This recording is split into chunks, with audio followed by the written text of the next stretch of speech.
네, 법안 관련해서는 뭐 드릴 말씀은 없고요. 현안 관련해서 현재도 박정훈 대령 사건은 군사 재판을 받고 있는 중입니다. 그래서 관련해서 국방부의 책임을 묻지 않을 수가 없습니다. 이 군에서 작전을 수행할 때는 사전에 위험성 평가를 해야 되는 것이죠. 예, 그렇게 하고 있습니다.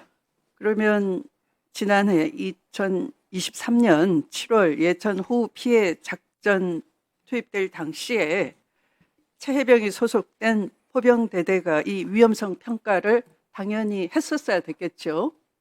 네, 그러면 했다고 보고를 받으셨습니까?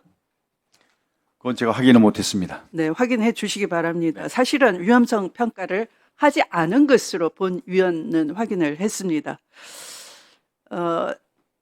다른 대대들은 위험하다고 안전성 평가 결과를 도출했는데 무리하게 수중 수색을 지시한 사람이 누구일까요? 그건 지금 수사 중에 있기 때문에 제가 답변 드리는 건 임성근 사단장입니다. 그런데 왜 그는 책임을 회피하는지, 왜 거짓말을 하고 있는지도 또 확인을 해 주시기 바랍니다. 제가 뭐 오늘은 현안 질의 시간이 아니기 때문에 장관님한테 주의를 촉구하는 정도로만 하겠습니다. 이 빠른 조류로 인해서 휩쓸림이 있고 보트 운용도 제한되고 2차 피해 발생 가능성이 있다. 이런 그 사고 발생 가능성이 높다라고 다 돼 있었는데 그런 것을 무시한 사례입니다. 임성근 사단장의 무리한 수색 지시에 대해서는 이 경찰청 수사 결과를 내놨는데요. 아마 들으셨을 겁니다. 이 작전 통제권이 전환이 됐다.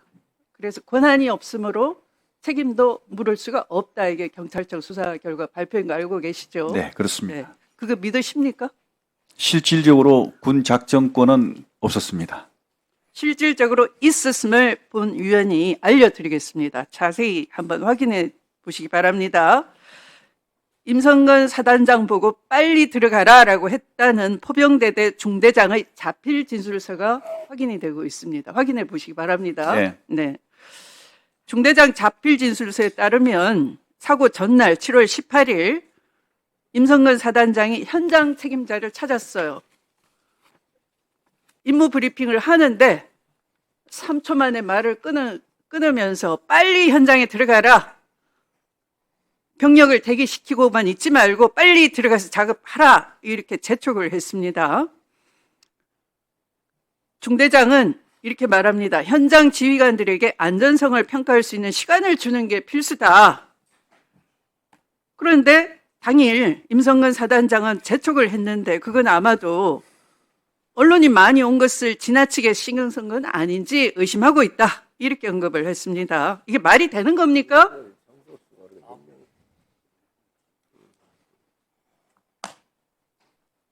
그리고 이 임성근 사단장은 7월 18일 08시 05분경에 예천 현장 지휘소를 방문을 해요. 여단장으로부터 수색 지침 보고를 받고 여단장 수행하에 지도 점검을 합니다. 그러니까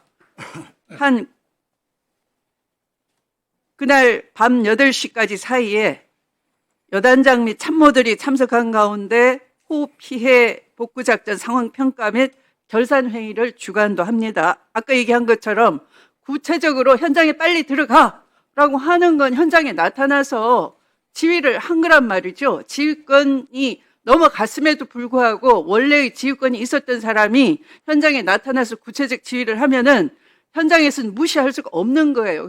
그래서 실질적으로 누가 지휘했느냐 여부가 이 형사 책임을 묻는데 판단의 근거가 돼야 되는 거죠. 당연히.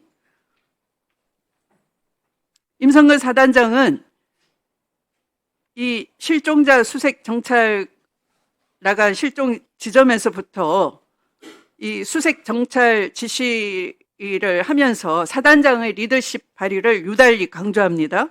그리고 정찰을 확대를 지시합니다. 그래서 사실상은 작전 통제권자로서의 지휘권을 행사를 했어요. 저의 요지는 경북경찰청의 범죄 수사 결과에 국방부가 묻어가서는 안 된다라는 것을 다시 한번 말씀드립니다. 제대로 조사해 주시겠습니까? 예, 우리 존경하는 추미애 의원님 말씀 존중합니다. 지금 민간 수사기관에서 엄중하게 지금 수사 중에 있습니다. 그래서 그 수사 결과를 차분하게 지켜보는 것도 필요하다고 생각합니다. 네. 오늘은 현안 질의가